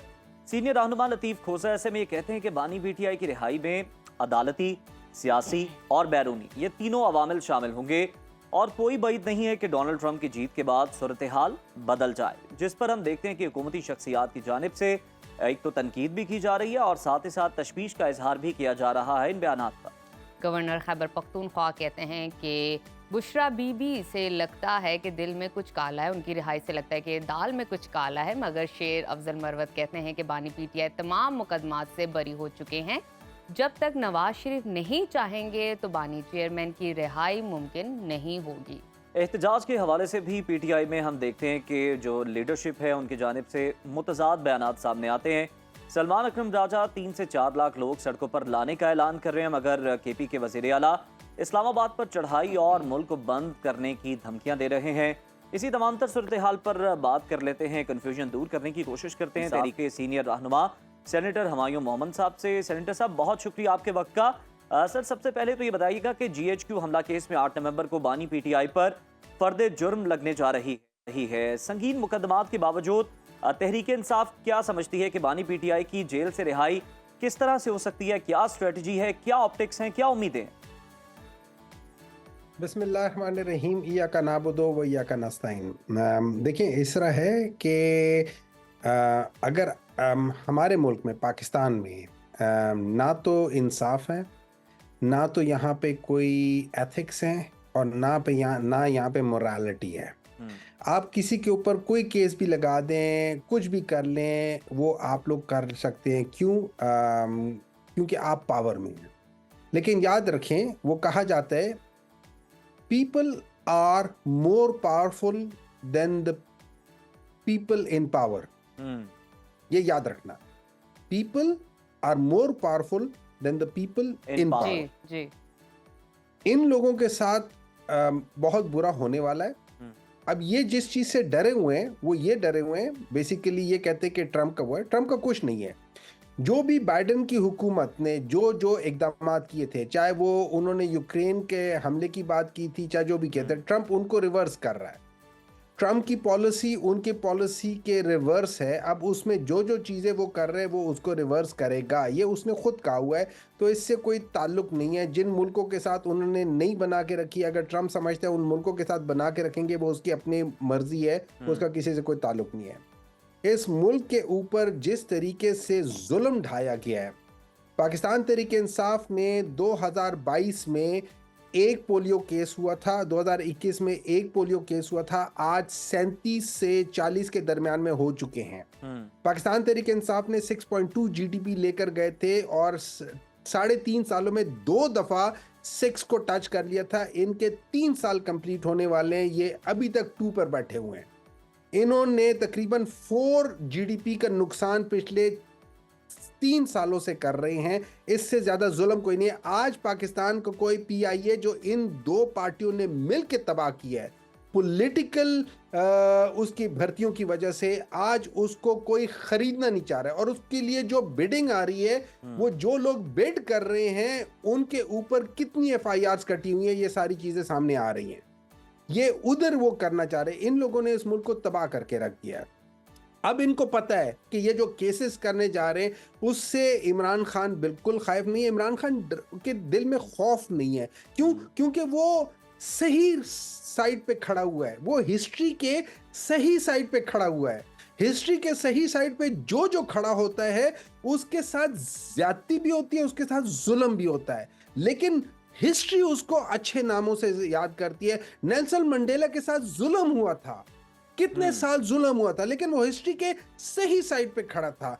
जो टीपू सुल्तान है वो हिस्ट्री के सही साइड अच्छा पे खड़ा हुमायूं था। साहब, उसके जिस तरह साथ से आपने जुल्म बात हुआ की था। अमेरिका की बात की कि जो बाइडेन की जानिब से जो फैसले लिए गए, खदशा ये कि जब ट्रंप आएंगे तो उनको रिवर्स कर देंगे। आपने बताया मुल्कों से मुतालिक ये फैसले हैं, तो क्या आपका कोई लीडरशिप की तरफ भी इशारा है, इससे मुराद लिया जा सकता है? देखिए, जब मुल्कों की तरफ आप करते हैं तो आपकी जो 2022 में उनकी पॉलिसी बनी थी, उनकी पॉलिसी क्यों बनी थी, बाइडेन की पॉलिसी क्यों बनी थी? क्योंकि इमरान खान ने कहा था कि एब्सोल्युटली नॉट कहते हुए उसने कहा था, और वो उनके कहने के बावजूद वो जाके रशिया में उनसे जाके मिला अपने उसके। आज देखिए ना, यानी इंडिया पीटीआई किधर अपने चला उस गया? बयान पे इंडिया कायम है। सबसे ज्यादा, एक मिनट है जाए, इंडिया सबसे ज्यादा एक्सपोर्ट कर रहा है oil to the Europe. He has become the biggest nation to export oil to the Europe. And what oil he is taking? India जो है वो क्रूड ऑयल ले रहा है फ्रॉम रशिया एंड इट्स उसको रिफाइन करके उसको आगे बेच रहा है। इन पाकिस्तान के जो इन दो हुकूमतों ने जो पिछले 45 साल से पाकिस्तान के ऊपर है, इन्होंने पाकिस्तान को डबो दिया है। जब तक इनसे जान नहीं छुड़ाएंगे आप लोग, जब तक पाकिस्तान इन बस दो प्रिसाइजली इस पे लोगों कमेंट से कर दें बात कि नहीं आप करेंगे। अपने एब्सोल्युटली नॉट वाले बयान पे पीटीआई आज भी कायम है? देखिए, एब्सोल्युटली नॉट इस तरह था कि इमरान खान से एक एंकर ने सवाल पूछा या एक जर्नलिस्ट ने सवाल पूछा, अब उसके पीछे क्या जी। मुहरकाते बाज़ दफा फीलर्स होते हैं। उन्होंने कहा कि क्या आप अमेरिका को पाकिस्तान के अंदर जो अड्डे हैं, जो हवाई अड्डे हैं, वो देंगे या नहीं देंगे? अच्छा। इमरान खान ने कहा एब्सोल्युटली नॉट। उसकी वजह ये थी, इमरान खान ने कहा कि हम पिछले 20 सालों से हम आपकी जंग लड़ रहे हैं, आपके लिए हमने सब कुछ किया है, हमारे 200 बिलियन डॉलर का नुकसान हो गया है, आप हमें 1 बिलियन 2 बिलियन 3 बिलियन के ऊपर तरसा रहे हो। आपकी वजह से पाकिस्तान का 200 बिलियन का नुकसान हुआ है, आपकी वजह से पाकिस्तानी 80,000 लोग शहीद हो गए हैं, आपकी वजह से सब कुछ हुआ है। आपको तो चाहिए हमें कम से कम 25-30 बिलियन डॉलर दें। बिल्कुल, उसको लोगों को आप compensate 1-1 करें। ट्रिलियन डॉलर दे रहे हैं फॉर नथिंग, और हमारे साथ ये करें तो एब्सोल्युटली नॉट, हम आपको नहीं देंगे। एंड मैं ये समझता हूं, not at the expense of self respect. खुद ही ना बेच, गरीबी में नाम पैदा कर। ये लोग खुद ही बेचते हैं, ये इनकी सोच ही बेगर्स के नॉट बी द चूजर्स है। जब बिल्कुल और ठीक। जब से ये लोग आए हैं, पाकिस्तान का सबसे बड़ा एक्सपोर्ट बेगर्स का हो गया है। जब पाकिस्तान की बिल्कुल। हुकूमत ही भिखारियों की हो गई है, तो हुमायूं भिखारियों साहब, को नहीं जरा एक्सपोर्ट इस करेंगे हवाले तो से भी किसको हमें एक्सपोर्ट आगाह करेंगे? कीजिएगा। बुशरा बीबी और अलीमा खान को पार्टी संभालने की अपील की जा रही है और ये सुनने में भी आ रहा है कि अब बुशरा बीबी पार्टी को चलाएंगी। तो कब से ये बुशरा बीबी पार्टी की बागडोर संभालने जा रही हैं? मतलब मुझे समझ नहीं आ रही आप लोगों को ये कौन बता रहा है, आई डोंट नो। अच्छा। या आप लोगों की कोई वो क्या कहते हैं, इंटरप्रिटेशन का कोई मसला है, या आप लोगों मीडिया को में देखिए, सर सिंपल खबरें सी आ बात रही हैं इस याद हवाले रखिए। से, जराए मतलब कहाँ बताते से हैं आ रही है हमें। मुझे नहीं समझ रहा। आपके कौन से जराए हैं? पीएमएलएन वाले चले जराए हुमायूं हैं? साहब, अच्छा, अगर कोई आपको पार्टी वाले लगता है जराए, कि कौन इस से तरह जराए? का नहीं है तो आप क्लियर कर दें। आप क्लियर कर दें, बिल्कुल। आप मुझे बोलने देंगे तो मैं जी, क्लियर जी, करूंगा। प्लीज। देखिए, इमरान खान का साफ मौकफ एक है हमेशा से, वो ये है कि पाकिस्तान तहरीक इंसाफ फैमिली डायनेस्टी नहीं बनेगी। इमरान खान ने हमेशा कहा हुआ है कि ना उनकी फैमिली बेगम, ना उनकी बहनें, ना उनके कोई और रिश्तेदार वो नहीं बनेंगे। वो हमेशा से अच्छा हुमायूं nepotism के साहब, खिलाफ है। कता वो कलामी हमेशा की से माजरत, है। मेरा एक सवाल ले लें। अगर ये इस तरह की खबरें नहीं हैं, आप कह रहे हैं कि ना लीडरशिप ने दी है ना जराए ने, तो फिर शानदाना गुलजार साहिबा को ये बयान क्यों देना पड़ा? देखिए, मुझे नहीं पता कि कौन क्या बयान दे रहा है, मैं तो जी। आपको वो बता रहा हूँ जो इमरान खान ने हमेशा पिछले इतने सालों से कहा हुआ है। और मैं ये समझता हूँ कि ये सारी चीज़ें डिसीजन इमरान खान की होंगी। As far as I am concerned, मुझे मालूम है कि ना तो बुशरा बीबी साहिबा इंटरेस्टेड होंगी और ना ही उनकी बहनें इंटरेस्टेड होंगी। देखिए, उनकी बहनें ज़रूर अपने भाई के लिए वो कर रही होंगी, and I respect that thing. बल्कि मैं ये समझता हूँ करना वो भी बड़ी चाहिए। बहादुर बहनें हैं। बिल्कुल। मैं हमने ये देखा हुआ है कि एक बंदा जब 2000 में वो वहां से भाग के गया था और आना चाह रहा था, उसका भाई आया ही नहीं एयरपोर्ट लेने, वो डर गया था। यहाँ पे औरतें हैं, वो बाहर निकल आई हैं। अब उनको पकड़ के इतने अरसे के लिए जेल में भी रखा है बगैर किसी वजह के, किसी केस के, कुछ चीज नहीं, वो तो भी निकली भी नहीं थी। उनकी बेगम बिल्कुल अपने खामन के लिए लड़ेंगी, क्यों नहीं लड़ेंगी, लेकिन क्या वो पॉलिटिकली मोटिवेटेड होंगी? नहीं। देखिए, खुदा न खास्ता आप मैं कोई शख्स जाता है, हमारी बहनें, हमारे भाई, हमारी बेगम, हमारे बच्चे सब हमारे लिए वो करेंगे, कोशिश करेंगे, लेकिन क्या इसका मतलब है वो पॉलिटिकली एक्टिव हो जाएंगे, वो पॉलिटिकल लीड करेंगे? नहीं। इन दो चीजों को अलग रखें। असल में प्रॉब्लम ये है, आपने डिफरेंशिएट कर दिया है खूबसूरती से कि वो सिर्फ बानी पीटीआई की रिहाई में किरदार अदा करेंगी, मतलब वो सियासी जो है वो मामलात में वो दखलंदाजी नहीं करेंगे। सेनेटर हुमायूं मोहम्मद साहब, बहुत शुक्रिया, आप हमारे साथ मौजूद थे, आपने सुनो वक्त दिया। नाज़रीन, यहाँ पर वक्त हो गया ब्रेक का, आप कहीं मत जाइए, देखते रहिए सुनो पाकिस्तान।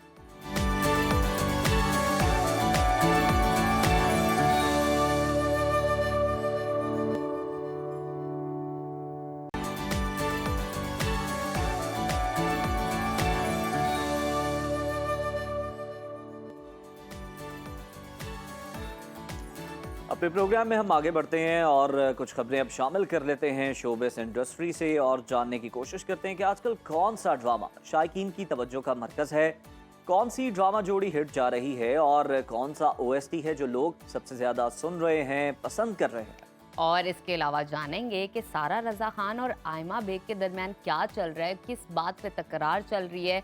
और इस वक्त इस पर डिस्कशन करने के लिए हमारे साथ मौजूद हैं फिल्म एंड ड्रामा क्रिटिक हारून शुइब साहब। कैसे हैं हारून आप? बिल्कुल ठीक ठाक। नजफ साहब कैसी हैं? उज़ैर आप कैसे हैं? बिल्कुल ठीक ठाक। Welcome to Suno Pakistan. हारून बताइएगा, सबसे पहला सवाल हमेशा की तरह हम आपसे ये जानना चाहते हैं कि इस हफ्ते टॉप ट्रेंडिंग ड्रामा और जोड़ी कौन चल रही है? अच्छा जी, कभी मैं कभी तुम, जो लोगों ने बहुत पसंद किया, वो बिल्कुल, लेकिन बस इख्तिताम की तरफ बढ़ रहा है, कहानी सिमट रही है। रुबाब और अदील का तो ड्रॉप सीन हो चुका है और रुबाब साइन आउट कर चुकी हैं मेरे ख्याल में, उन्होंने अपने सोशल मीडिया पे भी पोस्ट किया नईमा ने कि ये आखिरी मेरी अपीयरेंस थी इस ड्रामे में, और अब जो है शर्जीना और मुस्तफ़ा की कहानी ने अपना अंजाम तक पहुंचना है। तो हम देख रहे हैं कि शर्जीना मुस्तफ़ा को माफ़ कर पाएगी या नहीं, तो कहानी अभी इसी मोड़ पे टिकी हुई है। अच्छा, तो हारून, क्या आपको लगता है कि मतलब जितना इंटरेस्ट हमने देखा कि स्टार्टिंग से लेकर और अभी तक जो है वो इंटरेस्टिंग था ड्रामा, इसकी एंडिंग भी अच्छी होने वाली है, इसी तरह की होगी? देखिए जी, मेरा तो ख्याल है कि हमने लास्ट वीक भी इसके ऊपर बात की थी कि शर्जीना का भी उतना ही कसूर है या शायद ज़्यादा जितना मुस्तफ़ा का। तो मेरा नहीं ख्याल कि शर्जीना को इतना नाराज़ होने की मुस्तफ़ा से ज़रूरत है। एक अनफॉर्चुनेट हादसा हुआ है उनकी ज़िंदगी में, लेकिन आगे बढ़ना चाहिए। अब देखते हैं कि शर्जीना वो माफ़ करती है मुस्तफ़ा को या नहीं, लेकिन मेरे ख्याल में माफ़ कर देना चाहिए। देखते हैं कि वो उनकी ये जोड़ी चल पाती है या नहीं और क्या होता है। लेकिन ये बताइए कि टॉप ट्रेंडिंग जोड़ी कौन सी चल रही है? अच्छा जी, टॉप ट्रेंडिंग जोड़ी में इस हफ्ते मैं देख रहा था कि लोग बहुत ज़्यादा बात कर रहे हैं और बड़े मज़े की बात यह है कि कैरेक्टर एक्टर्स जो होते हैं उनके ऊपर भी बात हो रही है। तो मैंने इस हफ्ते ये डिसाइड किया कि हम टॉप जोड़ी अगर हम बात कर ही रहे हैं तो हम जावेद शेख और बुशरा अंसारी साहिबा की बात करें, जो कभी मैं कभी तुम में एक बहुत खूबसूरत जोड़ी बनाए हुए हैं। और इसी तरह अगर आप गैर देखें, गैर ड्रामा, जो उसके अंदर आपको वसीम अब्बास साहब और सबा परवेज़ साहिबा की बहुत खूबसूरत जोड़ी नज़र आती है। सबा परवेज़ तो बहुत ही खूबसूरत एक्ट्रेस हैं। अच्छा, अभी आप लोगों ने शायद सुना हो, इंटरेस्टिंगली एक हमारी एक्ट्रेस है अतीका ओढो साहिबा, उन्होंने एक शो में ये बताया कि उनको बुशरा अंसारी का रोल ऑफर हुआ था और उन्होंने मना कर दिया क्योंकि उनका ख्याल था कि उनकी एज थोड़ी अप्रोप्रिएट नहीं है इस कैरेक्टर के लिए। तो मैंने उसी वक्त शुक्र किया, मैंने कहा शुक्र है कि अतीका ने ये रोल नहीं लिया क्योंकि फिर शायद हम सब जो है वो यही कहते कि इस रोल में किसी और को होना चाहिए था। बुशरा का बेस्ट रोल नहीं है। ओएसटी कौन सा ट्रेंड कर रहा है, शायकीन की जानिब से ज्यादा कौन सा पसंद किया जा रहा है? अच्छा, मैंने अभी लास्ट वीक से सुनना शुरू किया और फिर मैंने देखा कि ये बड़ा पॉपुलर है और वो है दुनियापुर का ओएसटी। और दुनियापुर के ओएसटी में इसरार ने और शानी अरशद ने क्या मस्ती फेंकी है, तो वो बड़ा मज़ा आ रहा है। ये गाना जो है ना, इसको अगर आप सुनेंगे तो इसके अंदर बड़ी मस्ती है, बड़ा न्यू एज गाना है और आपको थोड़ा थोड़ा नेटफ्लिक्स की फील आएगी इसके अंदर, क्योंकि वही वो जो गैंगस्टर्स के बीच में एक नोक झोंक होती है। अच्छा हारून, नोक झोंक की आपने बात कर दिया ना, तो फिर यहाँ पर सवाल ये बनता है कि इस वक्त गुलकारा जो सारा रज़ा है, उन्होंने अब जो इंटरव्यू दिया रिसेंटली, आयमा बेग की सिंगिंग एबिलिटीज को उन्होंने क्रिटिसाइज किया है। तो जवाब में आयमा बेग ने भी अपने हक में की जाने वाली जो पोस्टें हैं वो शेयर करना शुरू कर दी इंस्टाग्राम पर, भरपूर जवाब दिया। प्रॉपर गा के उन्होंने मामला क्या बताया है, राय क्या है आपकी इस पर? आपने बड़ा अच्छा ये उज़ैर इसको लिंक किया है कि ये जो है ना थैंक यू। ये कश्मकश और ये एग्रेशन और ये जो है ना ये चल रहा है उनके दोनों के बीच में। आई थी एक शो के ऊपर सारा रज़ा की बहुत खूबसूरत आवाज़ है। उन्होंने कहा कि जब इसमें तो कोई कोई अगर शक सिंगर नहीं, कोई दो राय जिसको आप नहीं समझना चाहती कि वो सिंगर होना चाहिए, तो उन्होंने कहा जी बहुत सारे हैं, ऑटो ट्यून अगर ना हो तो आयमा बेग जो है वो सिंगर भी नहीं है। तो जब उन्होंने ये कह दिया तो उसके ऊपर जाहिर है कि आयमा बेग जो थी वो काफ़ी अपसेट हुई, उनके मद्दाह भी, उनके परस्तार भी, और सोशल मीडिया की वजह से अब आजकल तो जंग छिड़ जाती है ना, तो फिर आयमा और ने फिर ऑटो ट्यून के बगैर उन्होंने गुनगुना के भी दिखाया। जी बिल्कुल, उन्होंने गाना बाजी अपना दोबारा गाया और ऑटो ट्यून के बगैर गा के सुनाया, और फिर उसके बाद उन्होंने कुछ पोस्ट की जो मेरे ख्याल में थोड़ी सी हद से ज़्यादा तजावुज़ कर गई थी, जहां उन्होंने कहा ये आंटी कौन है, ये कौन होती है बोलने वाली, और मैं तो अपनी वेकेशन एंजॉय कर रही हूँ, इसको अटेंशन की ज़रूरत है, इसलिए ऐसी बातें करी। और मेरा नाम इसलिए लिया गया है क्योंकि इनको अटेंशन चाहिए, व्यूज़ चाहिए। जी फिरदौस तो साहब इस की तरह बात कर लेते हैं। हारून साहब, फिरदौस जमाल साहब ने एक इंटरव्यू में मायरा खान से मुतालिक अपने बयान में कहा है कि वो अभी भी मायरा खान के बारे में अपनी राय बदलने को तैयार नहीं हैं, और एक इंटरव्यू में उन्होंने ये भी कहा कि मैं इंटरनेशनल फ़नकार बनना चाहता था, ये मेरी ख्वाहिश थी पर अधूरी रह गई है। तो आजकल वो अपनी जो है एक फ़िल्म से भी के हवाले से भी बात कर रहे थे कि इतने बड़े फ़नकार होने के बावजूद जो है वो जो इस तरह की जो बातें कर रहे हैं कंट्रोवर्शियल, और फैमिली के हवाले से भी सुनने में आ रहा है कि वो वहाँ से अलहदा हो चुके हैं और अब फैमिली के साथ उस तरह राब्ता बहुत नहीं है उनका। अनफॉर्चुनेट है। एक बड़ी बीमारी से भी लड़ रहे हैं, फिर फैमिली के साथ भी उनके कुछ मामलात अच्छे नहीं चल रहे। उनके बेटे हमजा, बाजिल, दोनों, बाजिल तो is a very dear friend, तो वो जो हैं वो उन्होंने भी अलग अलग बयान दिए हैं। और फिरदौस साहब भी बहुत खूबसूरत आर्टिस्ट हैं, मैंने उनके साथ बहुत काम किया है, और वो एक बहुत अच्छे खूबसूरत आर्टिस्ट, पाकिस्तान के आई थिंक बड़े एक्टर्स में उनका नाम कोई शक नहीं, अभी हमारे साथ रिसेंटली वो यहाँ पर मौजूद थे सेट पर। जी तो मुझे बड़ा अफसोस हो रहा है कि इस वक्त जो है ना वो हालात कुछ अच्छे नहीं हैं। आई होप कि उनकी ज़िंदगी में एक आसानी आ जाए, लेकिन अब वो अलग घर में शिफ्ट हो गए हैं। वो कह रहे हैं कि मैंने जो खुला अपनी मेरी वाइफ ने नहीं ली, बच्चे कह रहे हैं कि वो ले चुकी हैं, अलहदगी हो चुकी है वालिदैन में, और वो कह रहे हैं कि मैं अपनी मर्ज़ी से यहाँ रह रहा हूँ क्योंकि मैं अकेला रहना चाहता हूँ, मैं नहीं चाहता कि इस बीमारी की हालत में मैं अपने बच्चों पे या फैमिली पे बर्डन बनाऊँ। लेकिन बच्चे ये कह रहे हैं कि जी वो उन्होंने सारी ज़िंदगी इसी तरह हमें और हमारी वालदा को जो है वो तंग किया है। तो ये चीज़ें जो है ना, ये मेरे ख्याल में इस वक्त और इस सिचुएशन में, जबकि फिरदौस साहब अगेन एक ज़िंदगी के बहुत बड़े चैलेंज से गुजर रहे हैं, उस वक्त की सामने नहीं तो हरून आना साहब, अगर unfortunate है। उन्होंने तंग किया है तो फिर ये जो औलाद है ये खुद ही पढ़ लिख के इस मकाम तक पहुंच गई है आज। बस जी, इसके ऊपर भी सवालात तरह तरह के उठ रहे हैं। मुझे पता है कि फिरदौस जमाल साहब का एक बड़ा लंबा चले और बड़ा खैर, it's a successful long career debate. रहा है। हमें ये जी, बताएं जी। हारून कि अदाकार आगा अली और हिना अल्ताफ, इन्होंने पहले तो छुपाया लेकिन अब अपनी राहें जुदा करने का ऐलान कर दिया है। क्या कोई वजह सामने आई इनकी अलहदगी के दरमियान? क्या अंदर की खबर है आपके पास? अच्छा जी, वो कुछ जो ग्रेप वाइन होती है ना, वो छोटी सी चिड़िया जो होती है, वो ये बता रही है कि कुछ अच्छा, आपके पास भी चिड़िया है, वेरी गुड। हाँ, मेरे पास भी एक छोटी सी चिड़िया है। वो मुझे ये बता कर गई है कि आगा अली जो हैं उनके एक, हम अगर वैसे भी देखें तो एक पैटर्न चला आ रहा है। तो हिना जो हैं उन्होंने भी कुछ एक दो स्टेटमेंट्स इस तरह की दी हैं जिसमें हल्के हल्के इशारे मिलते हैं कि कहीं उनके टेम्परामेंट का, कहीं उनके जो एटीट्यूड है उसका मसला रहा है रिलेशनशिप्स के हवाले से। तो वो चीज़ें भी हैं। सेल्फ ऑब्सेस्ड का कहा जाता है, ये सुनने को मिलता है ड्रामा इंडस्ट्री में बड़ा।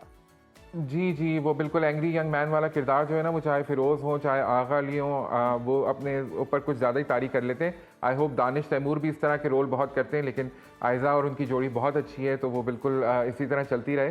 तो ये जो है ना, ये एंग्री यंग मैन वाला रोल, ये टीवी स्क्रीन के ऊपर तो अच्छा लगता है, लेकिन आम जिंदगी में अगर आप इसको अपनाने लगे तो फिर रिश्ते नहीं चलते, फिर आप बस आम हकीकी जिंदगी में डर के रहने में कामयाबी है हारून। जी बिल्कुल। मुस्तफ़ा को देखे ना आप। अच्छा हारून, बताइएगा, फनकारों को साइबर बुलिंग का काफ़ी सामना करना पड़ता है, जैसे कि अभी हमारे रिसेंट केसेस के अंदर आप अलीज़े शाह के डांस और उनके लिबास के हवाले से देख सकते हैं। फिर मायरा खान की जो एक वॉक थी, रैम वॉक, को सोसाइटी ने काफ़ी तनकीद का निशाना बनाया। तो इस हवाले से आपकी क्या राय है? जी, अलीज़े और मायरा दोनों अच्छी स्टार्स हैं। अलीज़े को हमेशा ही तरह तरह से तनकीद का सामना करना पड़ता है। लेकिन अलीज़े का केस में मैं ये कहूँगा कि अलीज़े को भी थोड़ा सा केयरफुल होने की ज़रूरत है, क्योंकि अब वो ज़ाहिर है एक सोसाइटी, एक माशरे में रहती है, उनके फ़नकार, उनके जो परिस्तार हैं वो भी एक सर्टन लेवल के लोग हैं, तो ज़ाहिर है कि उनको समझते हुए अपनी ये सोशल मीडिया पर्सनालिटी डिफ़ाइन करें। माहिरा खान के ऊपर ये बात है कि माहिरा खान तो बहुत सीजन्ड एक्ट्रेस हैं, लेकिन मुझे समझ नहीं आई कि वो उस रैम के ऊपर इतना वाकई ओवर द टॉप क्यों कर रही थी। उनको वॉक करनी भी आती है, उन्होंने शोज़ भी किए हैं, पब्लिक अपीयरेंसेस करती रहती हैं, लेकिन उस रैम के ऊपर ख़ास तौर पे मैंने जब वो देखी वीडियो तो मायरा कुछ ज़्यादा ही ओवर एक्ट कर रही थी, तो वो मुझे समझ नहीं आई बात उसकी।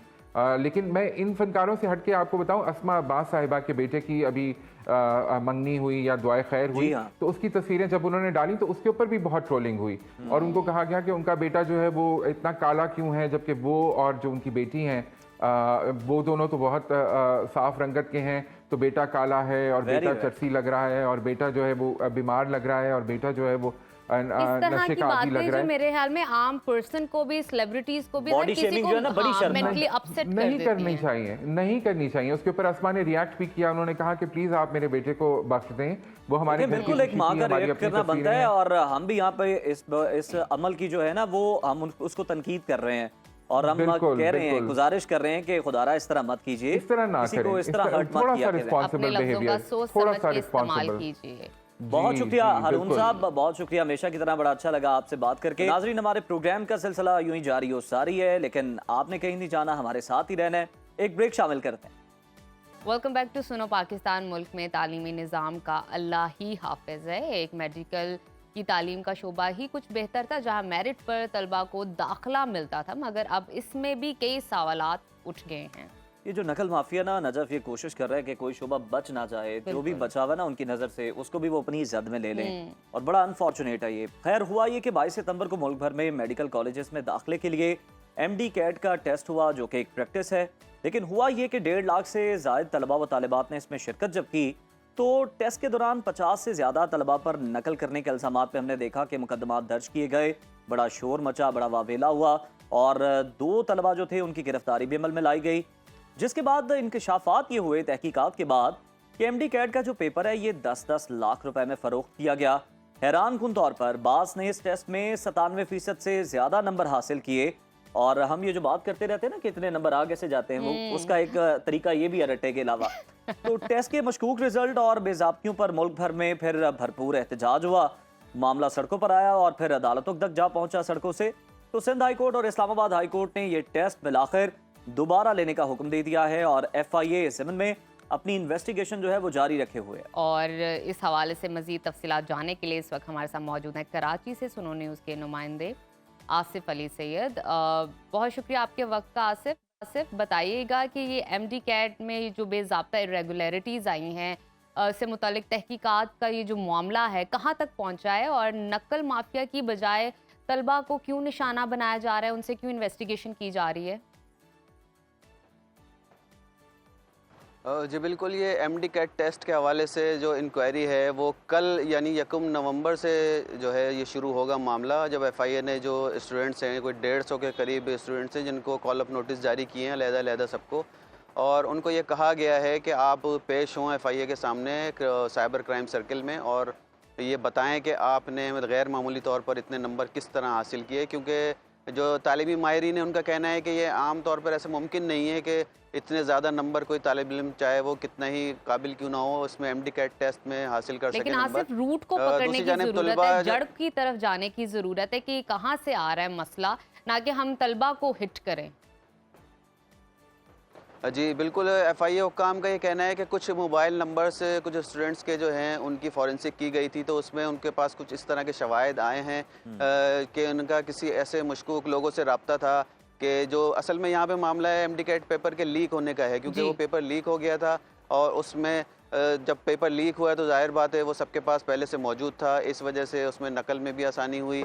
तो इस हवाले से FIA तहकीकात कर रही है, लेकिन FIA के पास भी ये क्राइटेरिया नहीं है कि उन्होंने 150 जो स्टूडेंट्स हैं उनको किस क्राइटेरिया पर नोटिस जारी किए हैं और उनके पास कितने स्टूडेंट्स के मोबाइल फ़ोन्स का जो फॉरेंसिक है वो किया गया है, जिसमें ये शवाहिद सामने आए हैं। बात सामने आ रही थी, ये भी रिपोर्ट हो रहा था कि शायद FIA भी जो जिनको तलब करेगा उनसे दोबारा टेस्ट भी ले ले वहाँ पर।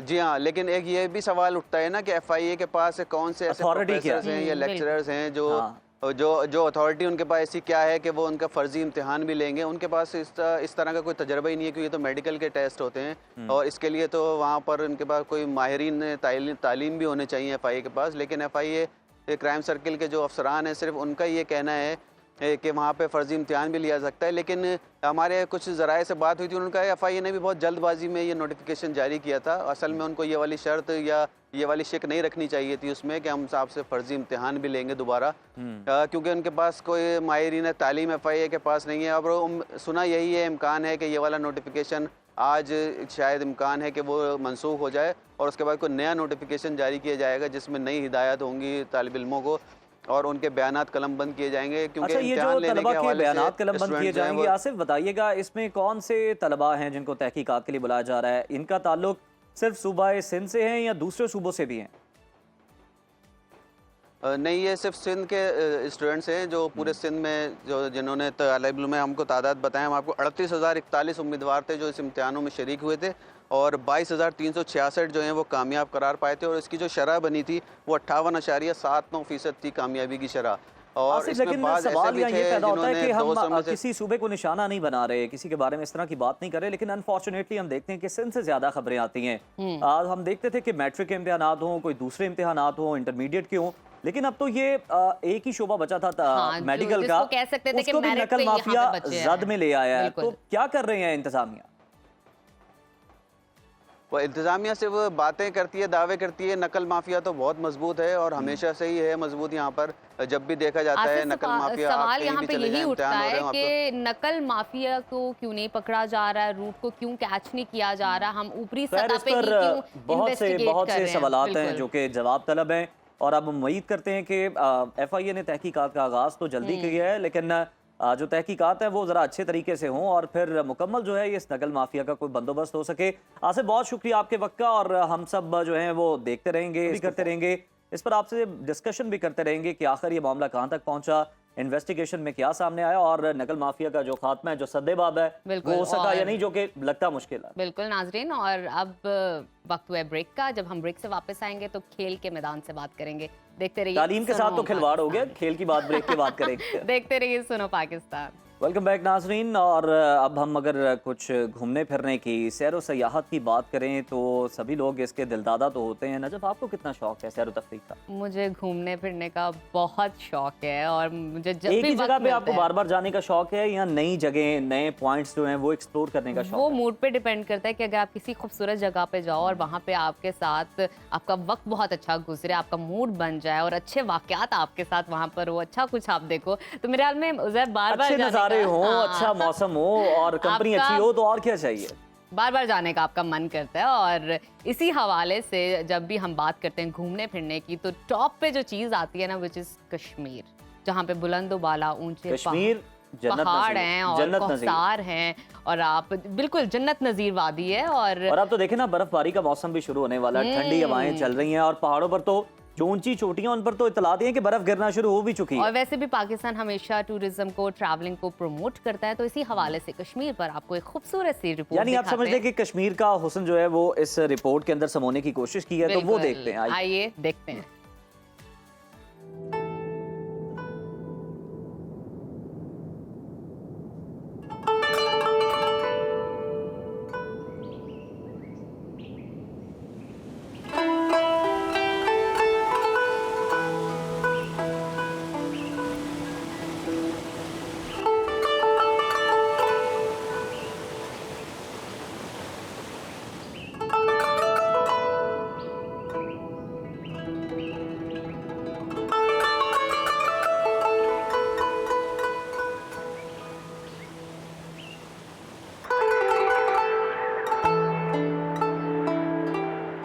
कश्मीर, जन्नत नज़ीर, ये वादी अल्लाह ताला के तख्लीक करदा खूबसूरत तरीन शाहकारों में से एक शाहकार है।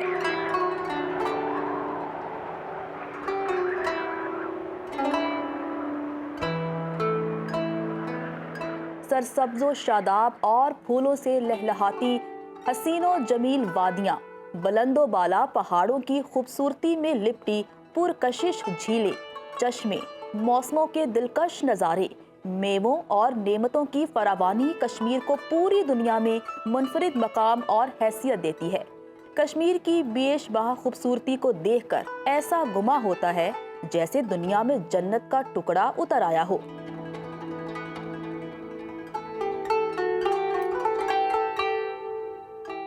गर्मी का मौसम हो या सर्दी और बर्फबारी, कश्मीर के इलाके कुदरती हुस्न और दिलकशी में अपना सानी नहीं रखते।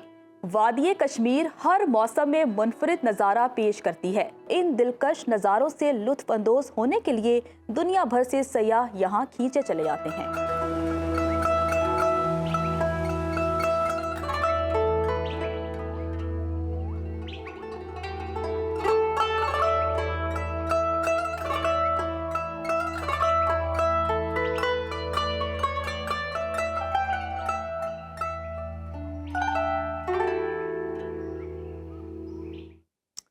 क्या ही शानदार और खूबसूरत नज़ारे थे। हम भी कुछ देर के लिए इन नज़ारों में ही खो गए थे। तो फिर नजफ बताएं, आप जाके फिर सामान पैक कर रही हैं टूर के लिए? बिल्कुल, अगर मुझे छुट्टियां मिल जाएं, लेकिन आप जैसे कि जानते हैं हमारी रूटीन का, और हमें यहाँ लेकिन पर देखिए, हमें रोज अच्छा आना लगता है और आपके आपको साथ अपडेट इंटरेक्ट करना। हाँ, हम आपसे जो है ना वीकडेज में मिलते हैं तो हमें बड़ा अच्छा लगता है। आपको अपडेट करना हमें बहुत अच्छा लगता है, आपसे मिलना, आपके कमेंट्स पढ़ना, सोशल मीडिया अलबत्ता ये हमने डेस्टिनेशन आपको बता दी है जो टॉप पे है और आप यहाँ पर जा सकते हैं। खैर, ये रिपोर्ट दिखा के कुछ मेरे इमोशंस के साथ भी प्ले किया गया है, तो फिर हम प्लेयर्स की बात करते हैं, खेलों की बात करते हैं और प्रोग्राम में आगे बढ़ेंगे और अब बात कर लेते हैं और कुछ आपको अपडेट देते हैं खेल के मैदान से। तो पाकिस्तान क्रिकेट बोर्ड में तब्दीली की लहर जारी है।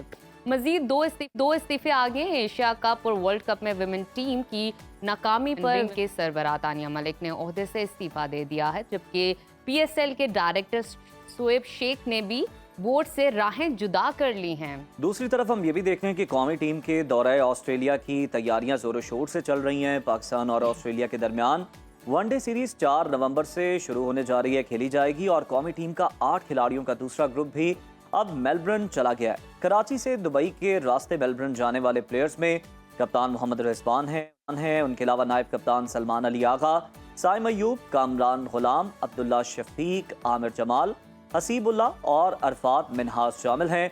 तो पहले मरहले में कौमी टीम के 7 प्लेयर्स ऑस्ट्रेलिया पहुंच चुके हैं। और आपको ये भी बताते हैं कि ऑस्ट्रेलिया के जारे मिजाज ग्लेन मैक्सवेल ने पाकिस्तान को खतरनाक टीम करार दे दिया है। उन्होंने कहा है कि पाकिस्तान एक ऐसी टीम है जिसके खिलाफ प्लानिंग आप नहीं कर सकते, आपको नहीं पता कि अगला वार कैसा होगा। पाकिस्तान बिल्कुल अनप्रेडिक्टेबल है और पाकिस्तान से मुकाबले के दौरान कभी किसी को नहीं पता चलता कि उसका क्या रद्दमल आएगा और क्या सलूक होगा और टीम किस तरह से परफॉर्म करेगी। तो आईसीसी ने भी जनाब नई टेस्ट रैंकिंग जारी की है, जिसके मुताबिक कौमी टेस्ट टीम के नायब कप्तान साउद शकील ने बड़ी लंबी जंप लगाई है और वो 20 दर्जे तरक्की के बाद 7वें नंबर पर आ गए, विच इज वेरी गुड।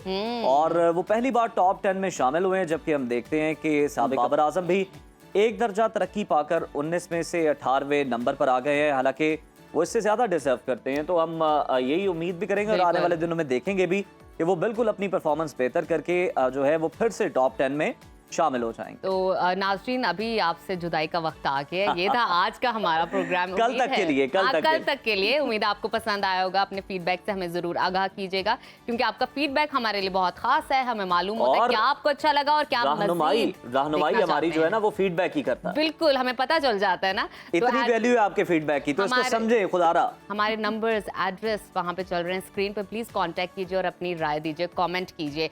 तो इस वक्त इजाजत लेते हैं, कल दोबारा से मिलेंगे आपसे। तो देखते रहिए सुनो पाकिस्तान।